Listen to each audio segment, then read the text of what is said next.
Today in the Owner Suite, a very special episode. We're joined in the suite by Nat Turner, the executive chairman of Collectors Universe, the company that owns PSA. And we're going to talk to him about PSA's reopening plans and plans for the future, but also about his business backstory and how he was able to maneuver into the position of being able to acquire PSA in the first place. It is a fascinating story. You've been invited to the Owner Suite, where we get down to business with the movers and shakers in trading cards, NFTs, rare collectibles, and other alternative assets. Click the subscribe button so you can keep coming back. Now welcome Jeff Wilson, the sports card investor. Hello and welcome to the Owner Suite. And here in just a moment, Nat Turner will be joining us for this conversation. It is a great one. Do you know that he sold his last company, Flatiron Health, for $1.9 billion? Billion. And so I'm going to spend the first half of this interview talking to him about how he got to that point, how he got started in entrepreneurship, what his first businesses were like, and how he got to the point where he sold a company for so much and then was able to turn around and use some of that money to buy PSA. And then we'll spend the second half of the interview talking to him about PSA's reopening plans and plans for the future. So this is going to be a really great episode. And I have one favor to ask of you who are listening out there. Hit the subscribe button right now and hit that little bell icon if you're on YouTube. Hit it now, hit subscribe, because on this channel every week, we are bringing you conversations with the movers and shakers of the industry. So if you have interest in entrepreneurship, business, and knowing how things work behind the scenes, you're going to want to listen to all of these episodes. Hit subscribe so you can start enjoying them now. All right, we're about to bring Nat in, and this conversation with Nat is brought to you by my growth agency, 352.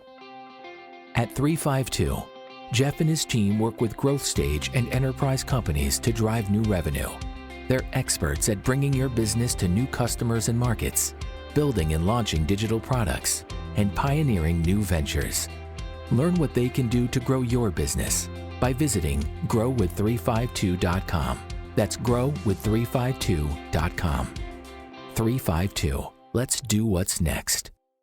Nat, welcome to the Owner Suite. Thanks for having me.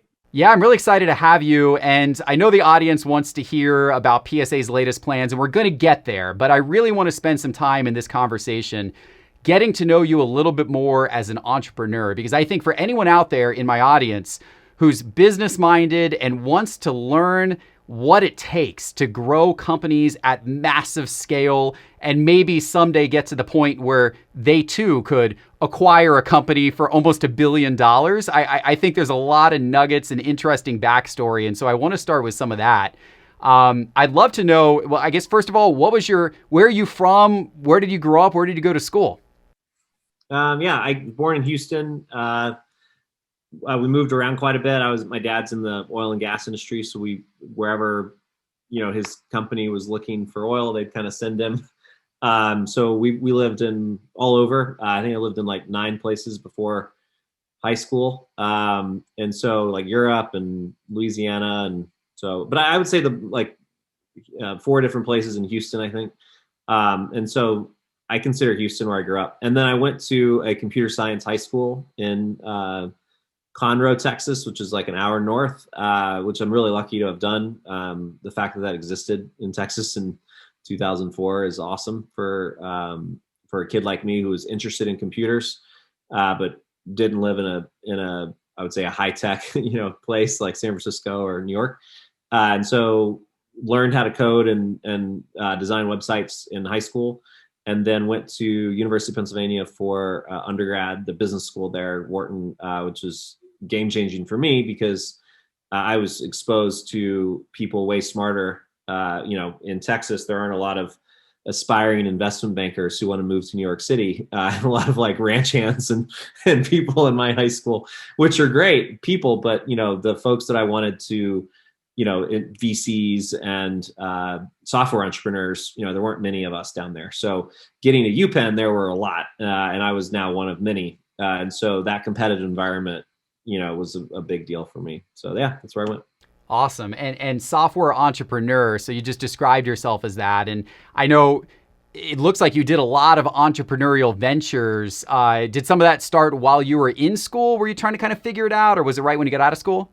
I was actually doing that even before high school. I was doing, baseball card. I had a big, for a seventh grader, a big business on eBay and, card shows, flipping cards. I was sounds crazy, but a reptile enthusiast. And so I was breeding snakes and selling snakes. I had a web design business, as I mentioned before.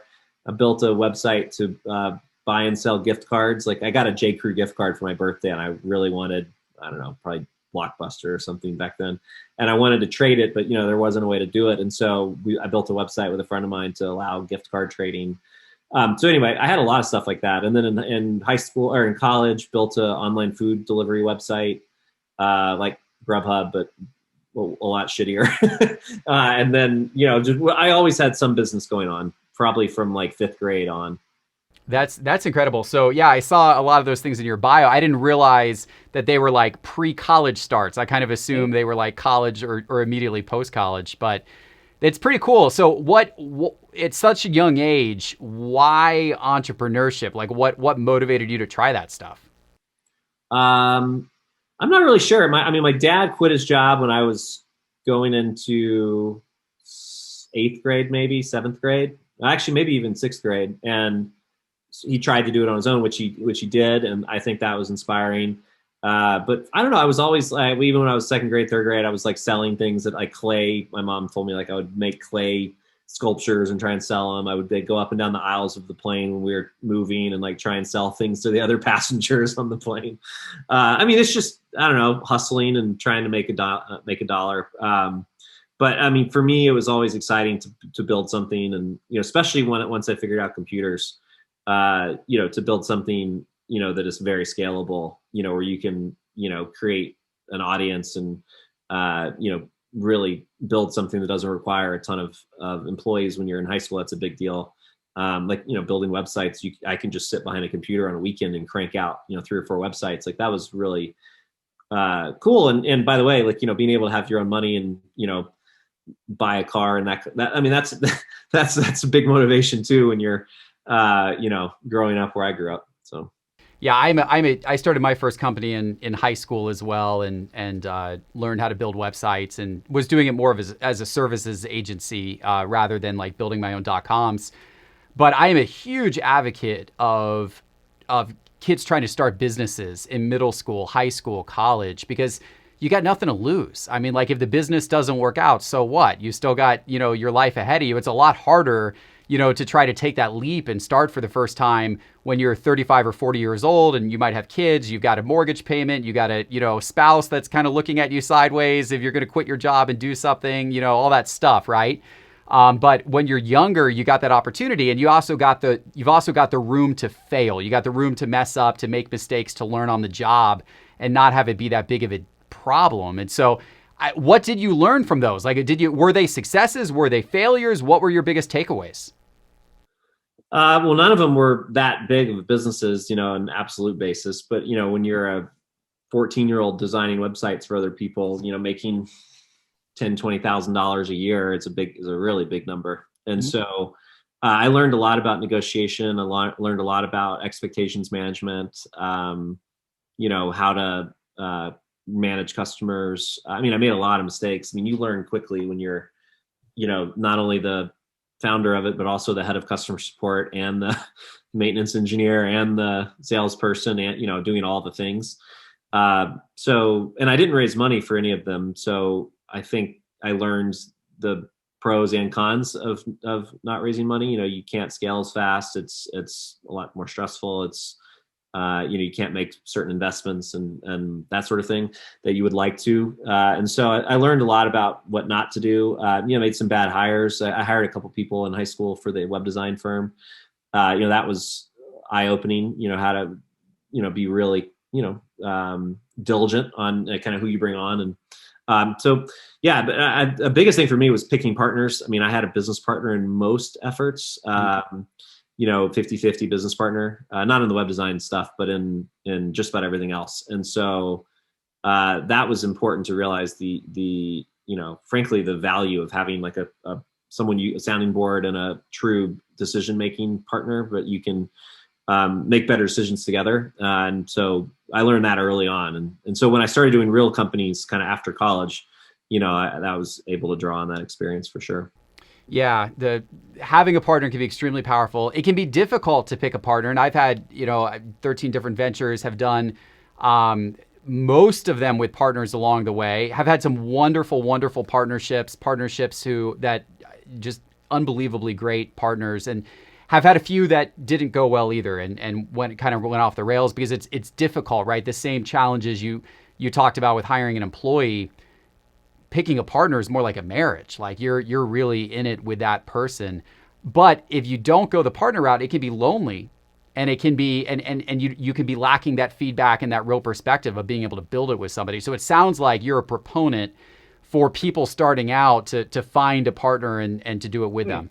Yeah, co-founders are always, or business partners are always, in my opinion, always beneficial as long as you pick the right one. Right. And you can move much faster than 2x. You can pick each person can specialize, you keep each other honest, you feed off of each other. It makes the downs, there's ups and downs in startups. It makes the downs a lot smoother, in my opinion. That is true. It does make the downs a lot smoother to have somebody who your partner is the only person who can really share the totality of the experience with you, who understands all the struggles the whole way through in a very unique way that your team cannot. So yeah, very, very, very cool perspective there. So you started these different concepts. Which one worked the best of these, high school, college type businesses? Which one worked the best? Which one would you never recommend anyone else try again? I would say don't try breeding snakes. It's hard.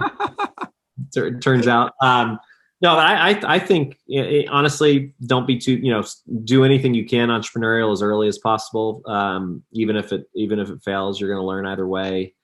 I mean, if you have a choice between multiple ideas, try and pick the one you're most passionate about. But, for the most part, just get started. I would say, anything involving customer management, like B2B, kind of like a, enterprise style thing where you have bigger contracts where the stakes are higher, really puts the pressure on and puts you in a, I would say, a very, steep learning curve. So I would always suggest, if you can, like building an app that, maybe no one ever uses, like that, you learn how to build something, but you don't get a lot of great feedback. Building, unless it, really takes off, building something that other businesses use is a great, way to cut your teeth. So yeah.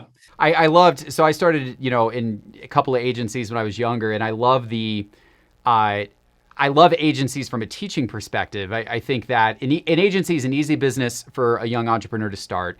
There's very little capital required to get it going. It's really, originally, it's just about your time. And then if you start to become successful, about hiring other people and providing services to the client. Of course, they're terrible businesses to scale and to run at scale, in my opinion. That's been my experience. But great businesses to get started with and kind of cut your teeth with and learn.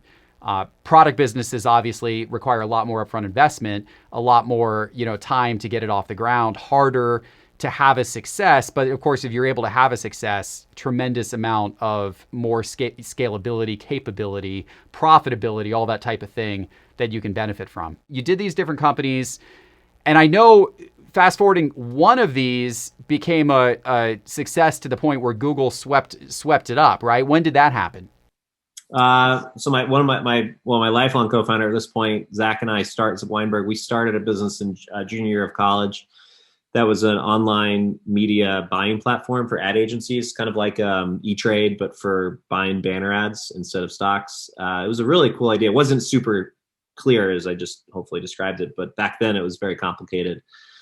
There weren't, names for these sorts of things. It was a kind of an academic project initially. But yeah, it became a real business after about 3 years. That was 2010. So we were 2 years out of college.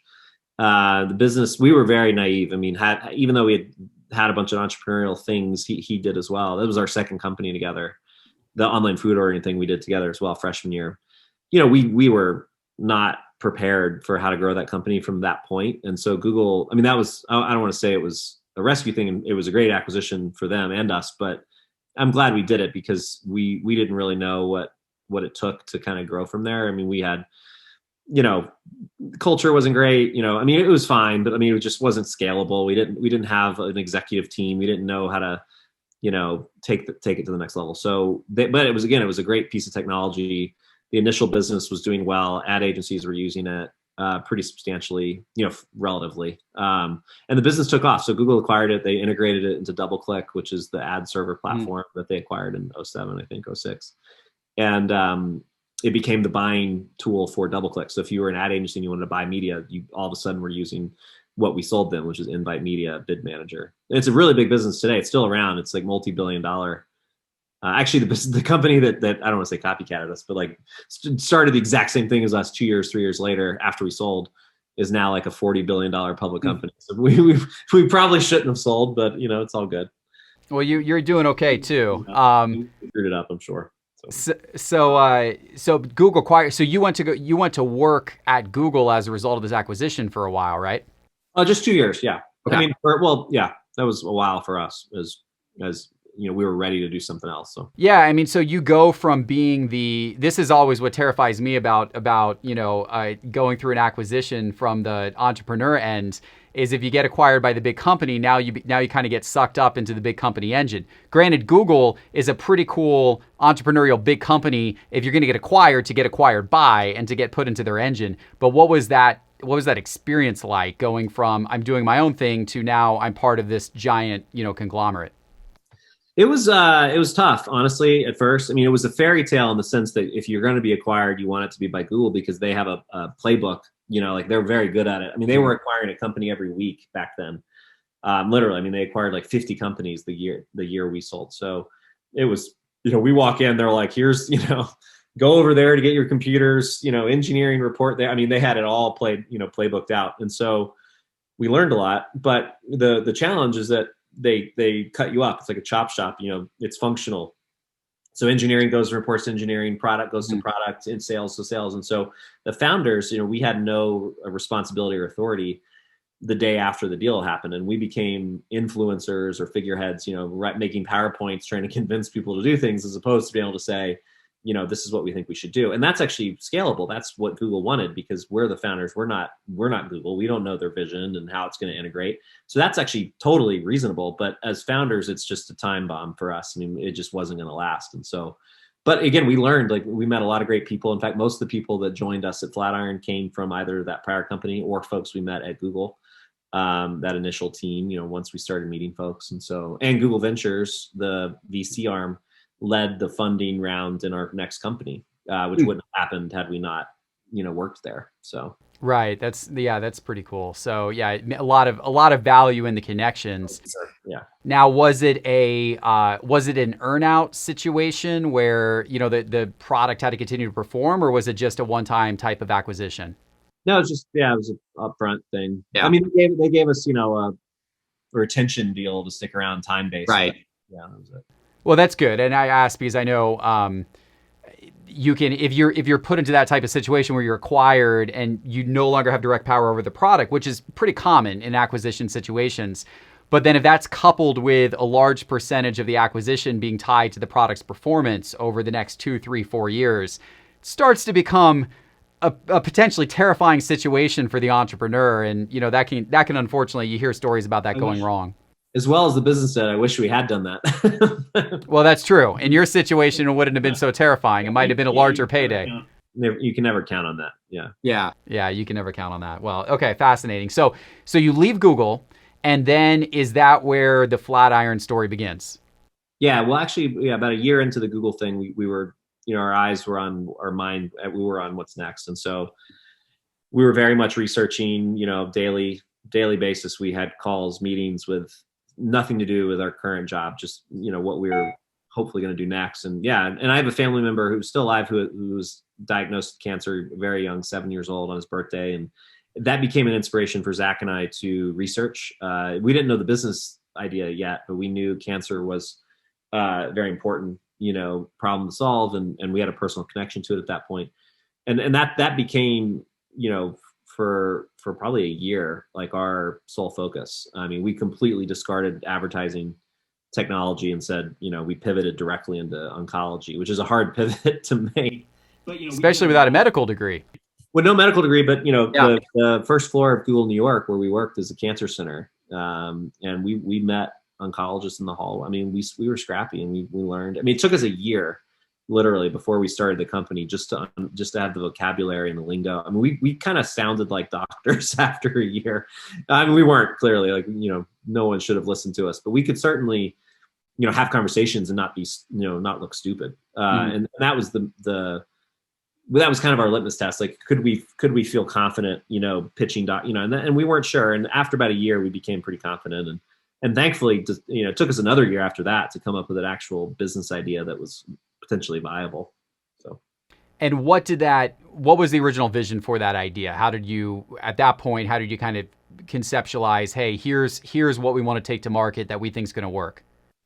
Yeah, well, the idea was simple. My cousin, he was misdiagnosed. So the first idea was a second opinion service for cancer patients, which is actually a great idea, but not a great business, unfortunately, for a bunch of reasons. But then the idea became, he was diagnosed with a rare form of cancer in a rural community in Georgia, and not super rural, but like not New York City or San Francisco, LA. And so, and again, they had never really seen that cancer type there and especially pediatric. And so it became a question of, okay, what other kids who had that disease, what did they get drug wise, and did it work? And that question is actually really hard to answer. You can't Google it because there's patient privacy, there's all sorts of reasons. And frankly, the biggest reasons, the data wasn't digitized and aggregated. And so we became focused on building a kind of data aggregation platform that allows you to analyze cancer treatment in real time, not just in clinical trials, but every routinely treated cancer patient in the country, ideally. We got up to about 1 in 4. I just left, but when I left, like 25% of the cancer patients in the United States were flowing through this database. So you could, in theory, answer that question at that point. You could certainly with most cancer types, but yeah, that was the idea.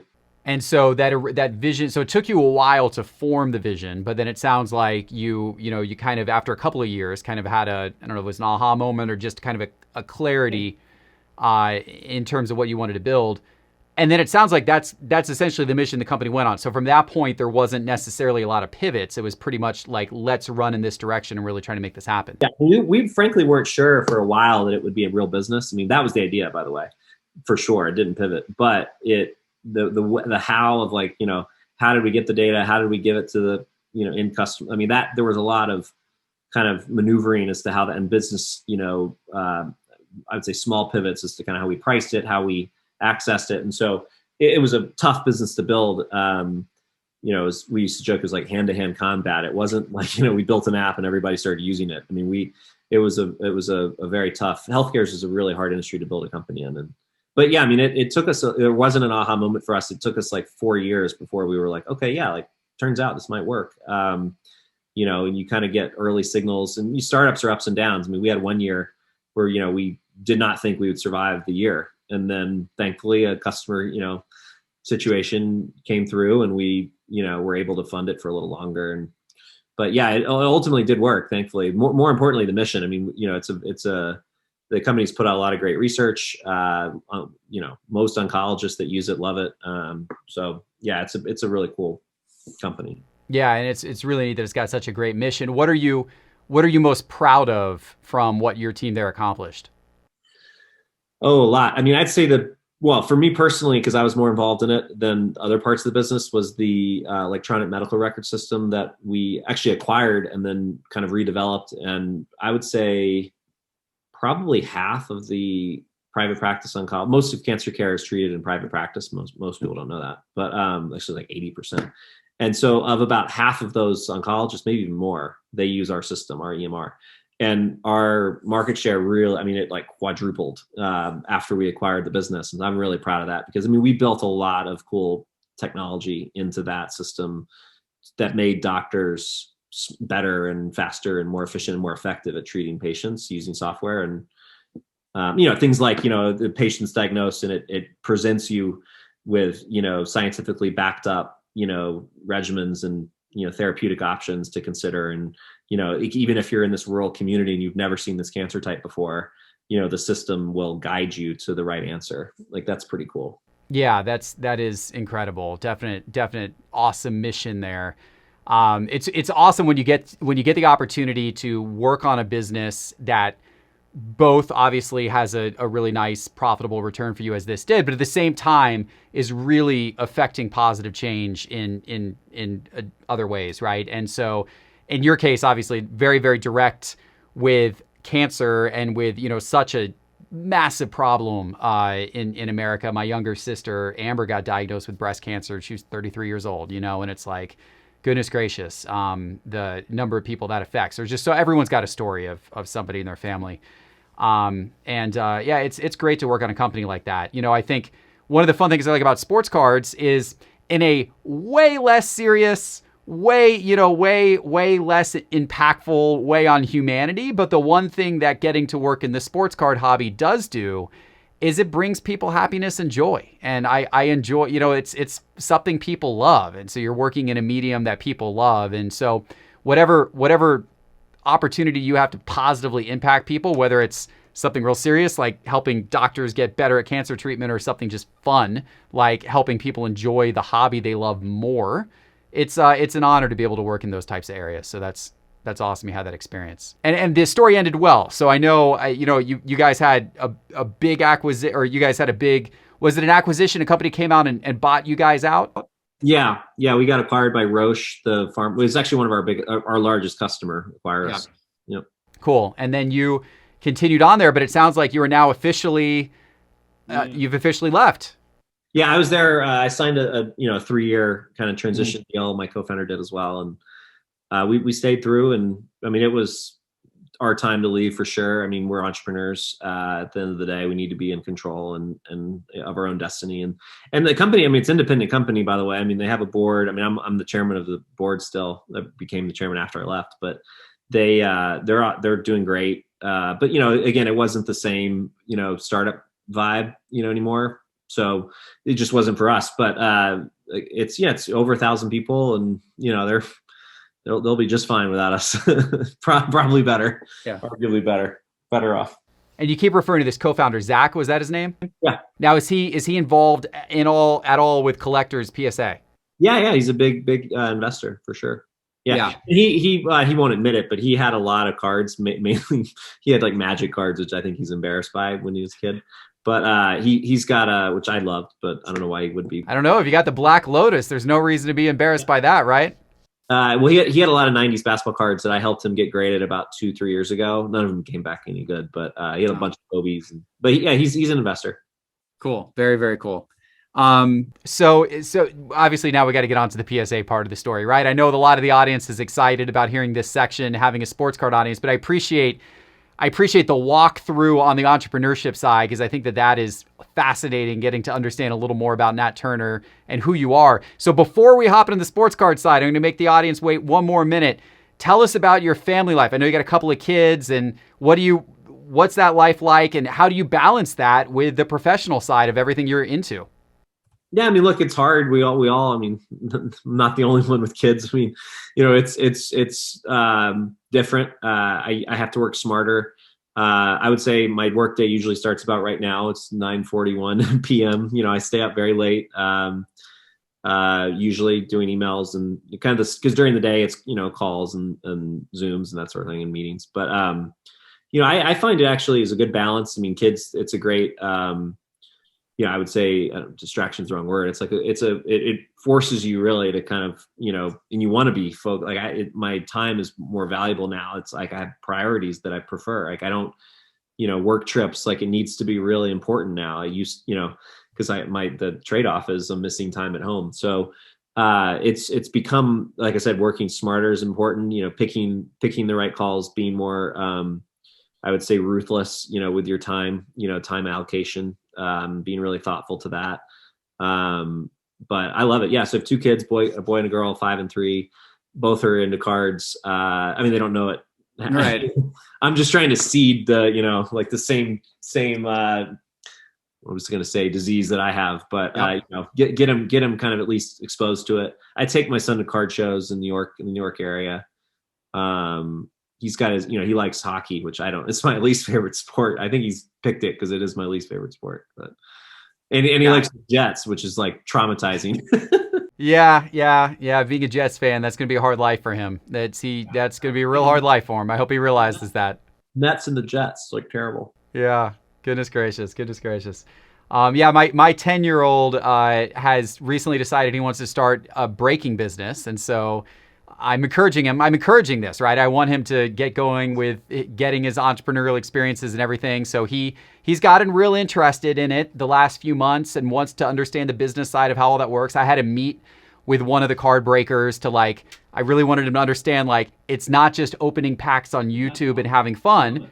There's a whole logistics and operations and, customer service and all this stuff, but he seems willing to take it on, which I'm excited about. And that's awesome. My 6-year-old has just decided he wants to start his own Pokemon YouTube channel. So Pokemon Investor Junior might be forthcoming at some point here on YouTube. We'll see.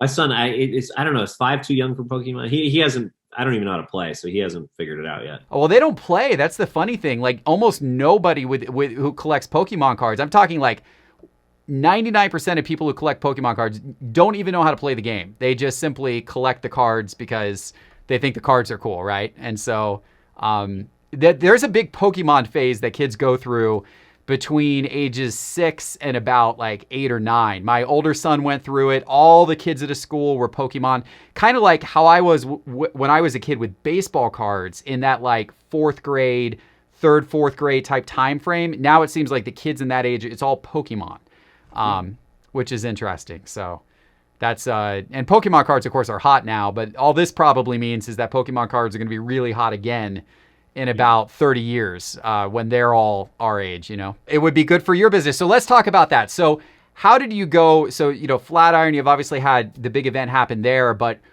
how did you set your sights on PSA? How did that come about?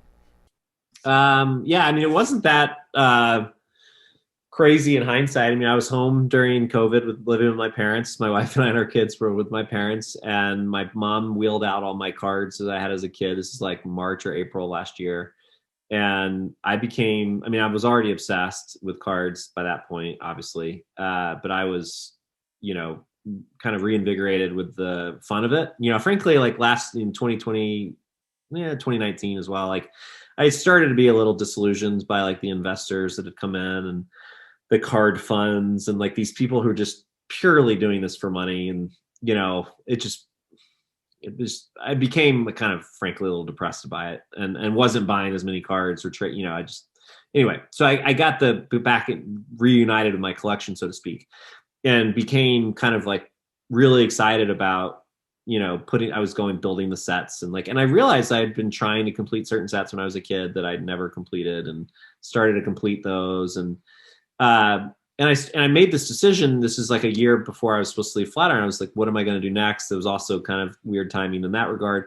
And I made this decision literally in April. I was like, I kind of want my next thing to be something I care about, kind of like cancer was, right? And I was like, what do I care about? And I was literally playing with cards at the time. I was like, I might as well get into the card business somehow, some way. I didn't know which way that would be. But I started thinking a lot and, realized that the company that's most important to my collection and hobby is PSA. That was at least obtainable. eBay, eBay was not obtainable. And so PSA was the most important thing to me. And so I called Joe Orlando, who's a great guy and friend, and said, crazy idea. This is June, would you be interested in doing something? I didn't know what yet.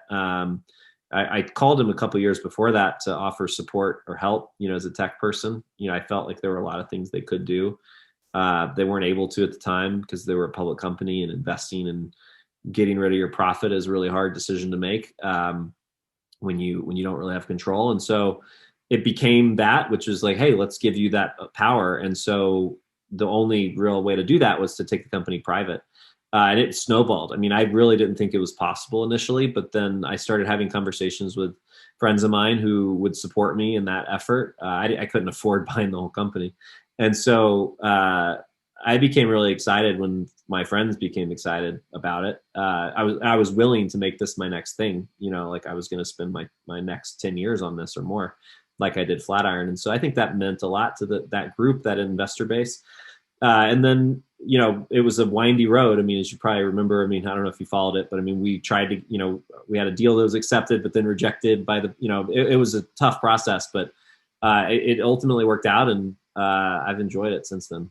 Yeah, full disclosure, I was one of the stockholders that pretty good amount of stock and voted against the first acquisition deal. So full disclosure, voted against the second one as well. I still think you got it for quite the value, but it was actually the second one was a really difficult decision to make, because I, as an investor, I felt like there was just so much upside to PSA, so much upside. I saw the upside. I was living the upside, because being as deep into cards, I saw the market demand.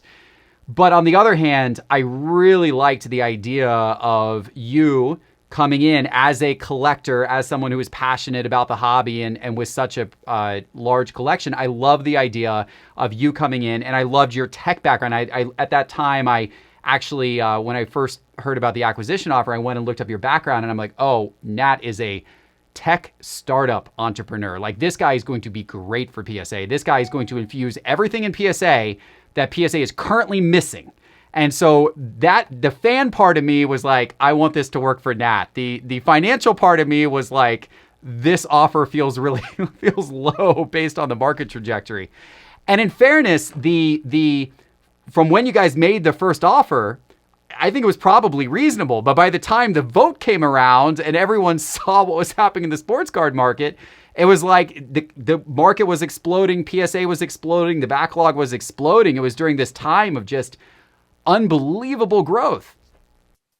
Yeah. Well, what we feared, and what I would say most of the shareholders didn't understand, which actually has proven true, was that PSA was not able to handle that growth. And so, sure enough, in fact, I thought it would take longer than it did. It took only 4 months. I mean, I'm not saying that as an offense to the PSA team. They did a hell of a job actually over the last year to keep up with the demand. I don't even know if any company could have kept up with it, but it didn't end well in the customer's mind. Like, the amount of hate mail I've gotten on like why we raised prices and shut down. I mean, it's been an interesting experience. It changes you actually seeing, and people warned me at PSA once I got in there. They were like, just wait, wait till you're in the hot seat. And it's true. I mean, the hobby passion and vitriol around some of the decisions we've had to make and where the backlog has gotten, I'm sure we'll talk about it. I mean, it's proof in the pudding as to why we needed to do the deal, which is that technology investment, reinvesting profit into expansion of the team and physical footprint and all these things are so necessary. And I'm not convinced they would have been able to do it as a public company. Yeah, that's a fair point. I hadn't thought about it from that perspective. So when I was looking at the deal as a shareholder, I was, of course, in my mind, counting all the upside that I thought PSA had. But what you're saying is true. PSA actually only theoretically had that upside. They may not have been able to actualize that upside because they didn't have the operational models and scale and all those types of things to actually be able to support getting to that upside that people thought they had. And so obviously that's proof in the pudding. You guys had to shut them down. And what a ride that would have been, I imagine, if they were still public and had to make a decision to shut down from taking on new orders. I imagine their stock price probably would have been beaten up as a result on that news. So perhaps being private allowed that runway. Well, the biggest thing, I don't know what would have happened, but the biggest thing was going to be the necessary investment on tech. I mean, yeah. I mean, I can't even we're hiring, 30, 40 people a week. This is not, and this is Google level type of, talent that you can't, just ignore. I mean, it's from a cost perspective, it's very expensive. And so and that's necessary. It's what you have to do if you want to scale. You can't, there's just not enough graders in the world, to scale that fast. You have to automate parts of the process. It's going to be technology assisted human grading. Right. You can't do it purely manually. And so I think that would have been the hardest thing to stomach, is just public shareholders is just, okay, we're going to, use 90% of our, you've been enjoying this dividend, A, we're going to cut it, and B, we're going to, take profit down to probably zero while we reinvest. That's the part that I was nervous about for them, Joe and team, just because, we were exploring alternative paths of just becoming a major shareholder and let it stay public, but it just wouldn't have worked because, it had a 20-year history of being a, dividend producing company. Yeah. It's just not so. With a lot of legacy investors who knew it as that, and just not the right model. Would not be happy otherwise. Yeah, that makes a lot of sense. Were you nervous that the second offer wasn't going to get accepted, or were you surprised that the first offer didn't get accepted, and were you nervous about the second one? I was actually surprised the first one didn't go through, only because I had no idea what to expect, and we had an offer that was agreed to with the board, and I had never been through a public tender, and I learned very quickly that those processes can become very political and play out on Twitter and things like that. And I'm not, in hindsight, the process worked the way it should, which is that the company was growing very fast, and it elicited I would say it did get us to the highest bid we could afford, which was the point, I think, of the whole process of the tender process. And, the fact that it has to play out over 20 business days and allows for proper diligence and disclosures and all that sort of thing. And, but the second time around, I was pretty nervous because the truth is we weren't able to, had it not gone through, it was over. So, it would have been, kind of a back to the drawing board situation. Yeah. And that, I imagine that would have been a big letdown after all the work you had put in. Yeah. Well, for me, it was actually just, I was so excited to work on it. Yeah. It wasn't the financial thing at all. It was just like, I had all these ideas and plans and people I wanted to bring in and all this stuff. And, just that would have gone down the drain. And so I would have been mostly bummed about that. But yeah, we were extremely, again, because we had no idea, very few of us, including the investor group, had gone through a process like that before. So it was very much a, wait and see. And, thankfully it went through, and, we're all excited to work on it. So. Yeah, that's fascinating. Well, congratulations. Obviously, it's many months ago now, but congratulations nonetheless. And I know the sports card community is excited to have you at the helm. And we're going to talk a little bit about what that means here in just a minute and the current going-ons at PSA. One more question. So you a few minutes ago said that one of the things that had you discouraged about sports cards before this PSA journey began was the fact that there was a lot of investors that have kind of come into the market. You've got funds starting. You've got people who are in it for the money and big investment. And I will own up to the fact that certainly my channel covers a lot of that aspect of sports cards and the dollar and cents movement, and attracts those people. Now, myself personally, I am both a big investor in sports cards and a big collector of sports cards, and I try to emphasize both on the channel. And I have seen, on the positive, I have seen a number of people, many people who have come in from the investment side, but have actually kind of fallen in love with the collecting side as well. And so they've almost moved somewhat from investor to collector. And I think that even myself, I've done some of that too. But I'm curious, the interesting juxtaposition there is that it's a lot of that crowd that has fueled the growth of PSA over the course of the last couple of years, and probably, I would imagine, is integral to the continued growth of PSA and the continued growth of the hobby. Or do you not see it that way? Do you think the investor crowd it continues to be unhealthy for the hobby and PSA? Yeah, again, I don't ever think it was unhealthy. I think it was just this is like a personal belief, or as a collector, I was getting outbid on cards that I really wanted from people I knew didn't care about the card. So it was more just like the PMG green set that I'm after, like 2 or 3 times, like common players that truly I know because a couple of them reached out to me a day later, hey, I'll sell this to you for $5,000 more than I just paid for it. So it was that kind of stuff. It wasn't they're ruining the hobby, but I would say from a collector perspective, Collectors Universe, it's in our name. We support collectors. That's what we're about. And it's totally fine if you want to go after cards because it's a good investment. I mean, look, I'm not bummed that my cards are worth more than they were before. I mean, that's awesome. I love that, but that's not why I'm doing it. And, we certainly want to support them, but our primary focus, is always going to be on folks that collect cards for, the hobby, for the passion. I don't think you're going to see us, doing things like, lending, giving credit lines for people to buy cards and that sort of thing, that kind of stimulates the investor side of it. We're truly, I think we do have an opportunity and should facilitate more transactions, authenticate, trusted transactions, so collectors can buy the things they want and know they're getting what they want, and make sure it's authenticated. But there's a line there for us that we don't want to cross, on the investor side of things. But like I said, I love the fact that they're in the hobby. I think it just needs to be a healthy balance. Certain cards, you see it, I think the investors who don't understand cards, they don't realize the population of certain cards that they run up. And then, we see it at PSA when there's a rush of people trying to get those cards graded. They're yelling at me on Instagram, like, why isn't my card graded? The prices are going down. I'm like, look, you're not the only one, 40,000 other people also submitted a bunch of Zion rookie cards. So yeah, it's just a really funny ecosystem now. But I think overall it's very healthy. I mean, in the last 6 months especially, I think, you've seen a rebalancing of, the folks that are in it for the long term are still in it. And the folks that maybe, saw a crypto style, store of value buzz, 6 months ago, maybe aren't in it anymore. But that's okay. I think they still, maybe they come back, they dip their toes in. I've seen that for the last 20 years. I mean, in 2010, you saw this huge run up in Jordan prices. It's the same damn thing. Just, history's repeating itself. So, but there's more people involved, and I think that's what's great. So.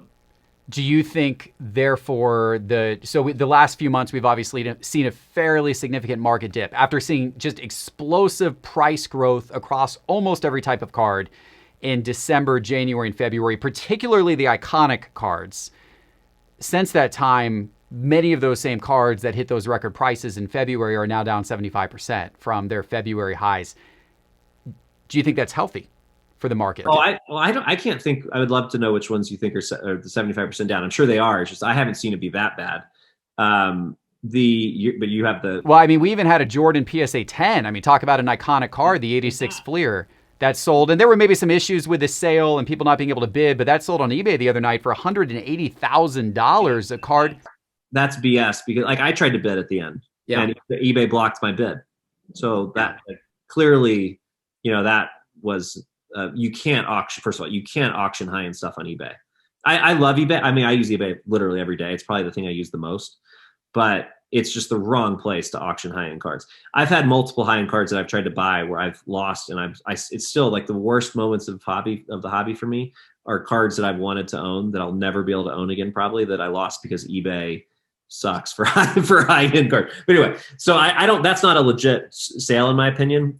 Someone got a steal there, but I would say look. If you look back 6 months, a year ago, the cards are still up. They absolutely are. If you have to look over a longer time period. They absolutely are. If you look over a year, most of these cards are up 2 to 3x. They had gone up 6x, 8x, 10x, and now they've dropped back down to only being up 2x or 3x, but they are absolutely up. And I feel bad for the people who were new in the hobby in February of this year and started buying, but anyone who was in the hobby for 12 months has done really, really well, looking at the return on their cards. I think for folks who bought cards in January, February, it's a learning experience that, hey, this is this isn't a stock, or a crypto. I mean, it's a hobby at the end of the day. And, these things ebb and flow, and you have to, have a longer time horizon for this. It's not something you can dip in out of and flip that easily. I mean, I think everybody wants to think they can do that. And, Zion has a good game. They flip, and I know people are doing that, and we need to increase liquidity and reduce friction in this hobby, and we will. We're doing our part, but I think for those that got in and at the peak, I mean, it's a good learning experience, like anything. Yep. So yeah, and I mean, for most of 2020, the people who were flipping quick term were doing great for most of 2020, right? Everybody looks smart. Everyone looks smart, and now not so much the last few months. And but I'm hopeful that the market, we're going to hit a kind of a plateau point here on the dip. And then I'm hopeful for steady growth going forward, as opposed to cryptocurrency spikes and valleys. I don't know if that's going to happen, because I think, there's a lot of, I think the market may continue to be a bit volatile, but long, steady growth, I think, would be healthier for everybody involved in sports cards than this like up down that we've seen over the last 6 months. I will say though, on the highest of high end, like, or not even high, the rarest, like the really scarcity constrained cards, you're seeing record prices. You are, and that's the interesting dichotomy. Is you're seeing record prices on certain cards, but it's not even it's you can't just say though, well, it's all the base cards that have fallen off all the high population Short stuff. clear, it's gone down for sure. Yeah, because there are still a lot of the low population. I mean, I've got a 2003 LeBron refractor PSA 10s, super low pop card. A 100, low 100, and that thing is I would argue. See, that's the thing. I would argue that's a high pop card. So that's interesting. 100 and something. You would argue, yeah. So I mean, you're looking for what, pop 20, pop 10 type stuff. Yeah, I mean, there hundreds of people in the world who want to own that card desperately? Probably not. I hope there will be over time, but the truth is the price points of these cards got to a point where very few people can play. Right. And hundreds of can hundreds of people drop $100,000 on a card? Right. Like, that starts to get a little dicey. And so I'm not surprised. Like the Jordan Fleer, like shit, there's 300 plus of those things. 318 as of the pop count on your website as of the other day. Four have been added this year. I think we started. Yeah, I got a message the other day from the grading team. We graded one 2 weeks ago, and everyone was excited. It was a beautiful example. But yeah, again, that's actually a really high population in the grand scheme of things. So. Yeah, I guess that's perspective. I mean, 318. I would say, well, I mean, it's a high population compared to the PMGs you're collecting, right? But I mean, certainly compared to anything from the last few years, I mean, that seems like an utterly low population card. To me, 318, there's way more than 318 people in the world that would want the most, in my opinion, the most iconic basketball card of all time. You may not agree. I believe it to be the most iconic basketball card of all time. No, I do agree. I'm just saying at the price point, it's there's millions of people who like that card, but there's not 320 people who can, play at $500,000, moving in and out of that card. I wish there were, but it's just at a certain point, it's like sports teams. I mean, the prices of sports teams, you can only go up so much because you price out most of the people who bid on it. So. Yeah, fair point. So, okay, so a lot of really interesting stuff there. So I'm sure. One thing that everyone's curious about, you made the reference to, people, their cards sitting at PSA. And of course, I've heard a lot of people say, oh my gosh, when I sent my cards to PSA, they were worth a lot more than they are today. What is the backlog like? How are you guys doing on catching up? When do you feel like you're going to be at a good point? Yeah, I mean, we're making a dent every day. I mean, we're still in suspended. I mean, you can't send new cards in unless it's a pretty high service level. The primary reason was that we had to catch up on order entry. Like, we truly didn't we weren't able to open all the boxes that we received. The demand was so high in Q1. We had a power surge of demand, as I've referred to it, in early March, where on a single day we received 30x our ability to service the demand on a single day. And that's just not, no company in the world can flex. We didn't have enough people to open the boxes and so on. So the primary reason we suspended was to catch up on that, because it's just not okay to not be able to tell someone, hey, your box is here, your cards are safe, we've itemized them, so on and so forth. So we're caught up there, which is great on order entry. On the actual backlog, I mean, it's going to be a process. I mean, we're hiring as many people as we can. We're implementing technology. We're going to be living with a pretty high backlog probably for at least a year. It's just, there's no, unless we decrease quality, which we're never going to do. Like, that is, as a collector, I'm very happy to be involved here, because God forbid a PE firm, owns PSA. They say, hey, just grade twice as many cards per day. What's the big deal? Just slap an 8 or 9 or a 10 on each one. Who cares? That's not how we roll. We're taking just as seriously as we ever did. And so the grading team, is under no additional quotas or anything like that to catch up. They have to take their time doing it and at the way they did before. So it's going to take us a while to get through. We're very cautious on reopening, to make sure we don't have the same problem we did in March. As the avalanche of cards we received, we don't want that to happen again. So the team is working through kind of what the right way to reopen is as far as new submissions. It's going to be a balance where we have to continue to eat into the backlog. So in other words, we're not going to be able to support the same number of cards that we received in years prior because we need to reserve some of our capacity for grading for what we have already in the building.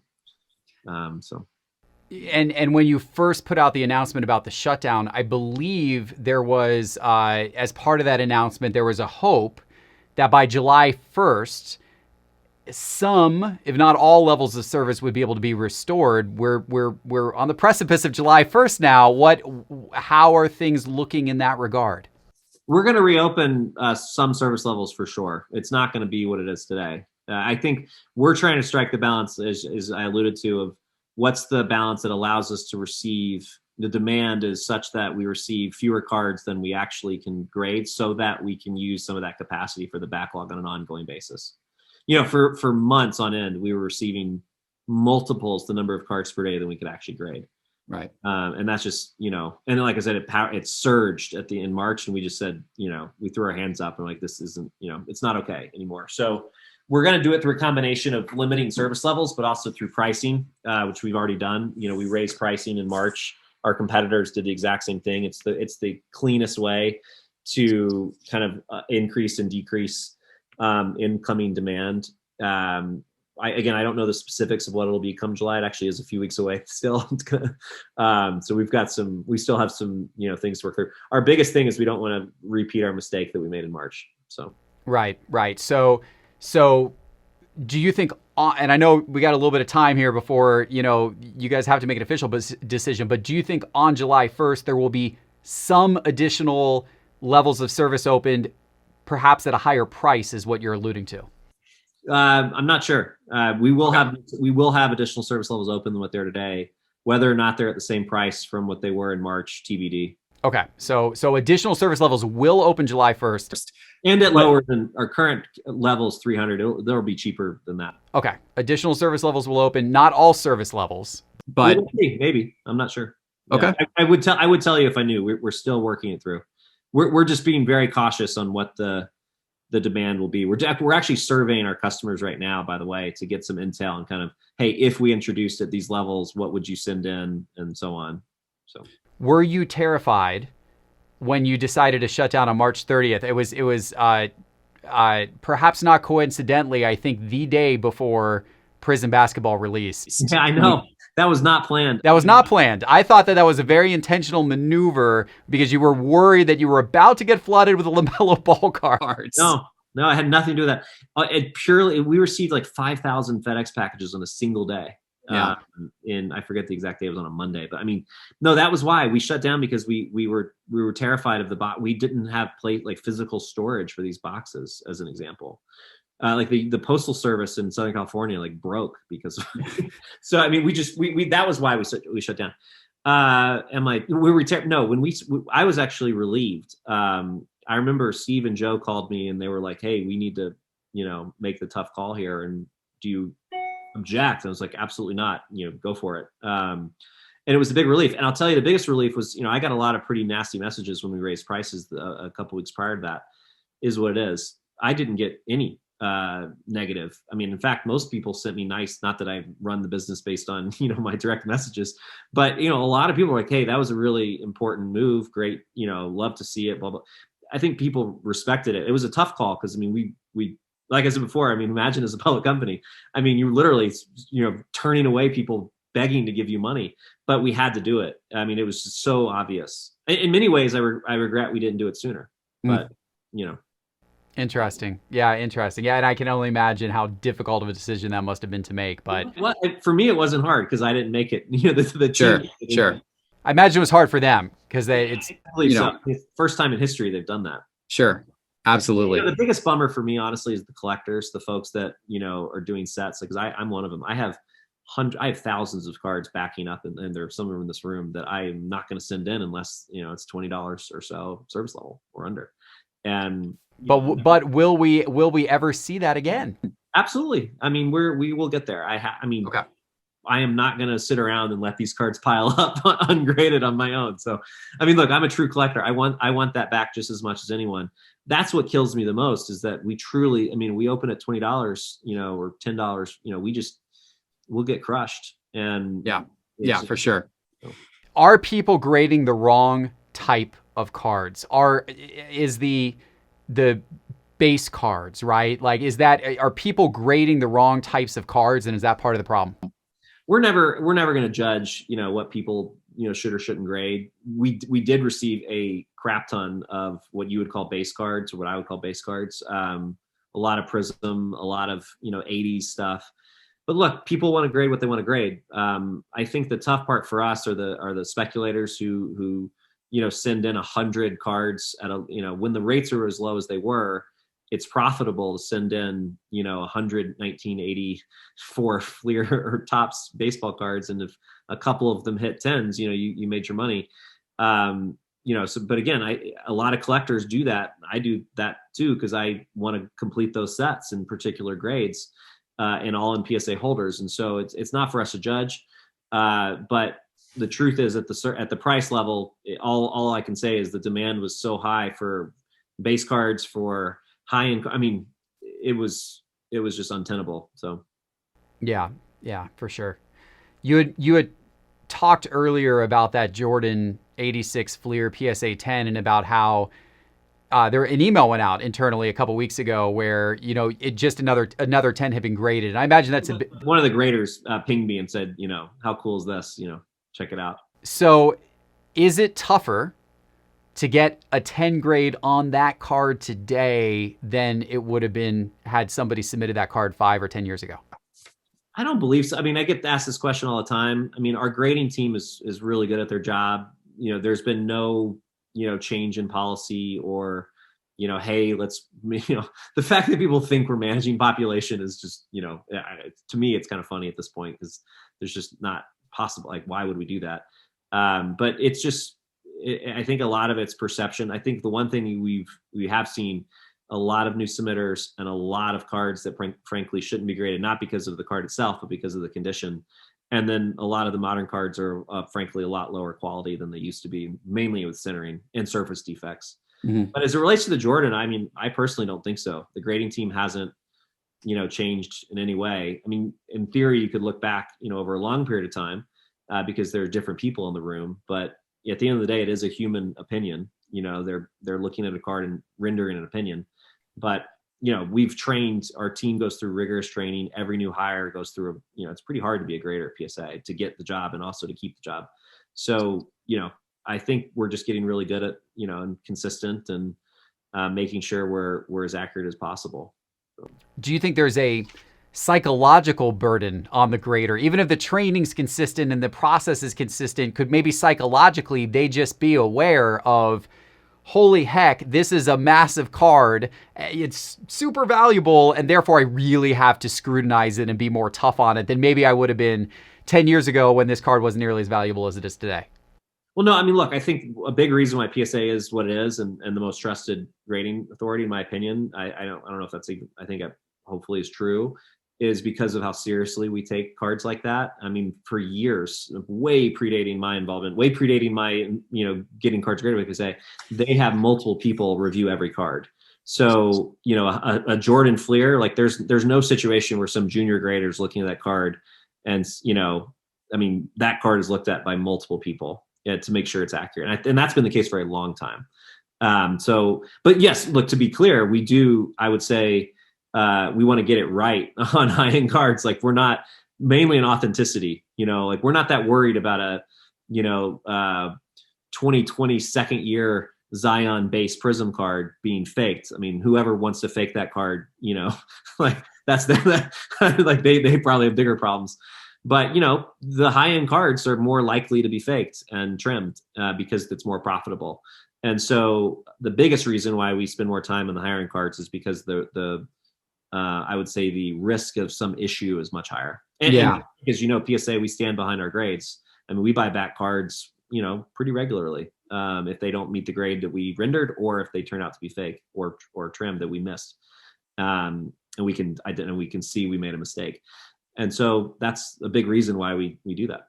Yeah, yeah, and that's maybe something people don't know about, but that's actually, why don't you just explain that a little bit more for the audience who may not know about PSA's policy in that area? Yeah, so we stand behind the label. So if you send in, or if you buy a card, let's say on eBay, and it's a 10, and let's say it has an obvious defect or a alteration that we should have caught, you can send it back to us, and we confirm that. We'll buy the card back, or we'll give you the difference. If it drops to an 8, we'll give you the difference in market value. And that's a really big deal. We don't do that. A key difference there, which people don't understand, is you're not eligible if you're the original submitter. So if you send us a trim card and we miss it, and you say, "Hey, PSA, this card's trim." And by the way, this happening every day. Someone tries to get us to do, we're like, "Hey, you're the original submitter. Like, this is your problem, not ours." It is. We should have caught it, and we learned from that experience. But it's not. That's not a business model for people. So, and again, it happens every day. Someone tries, and so.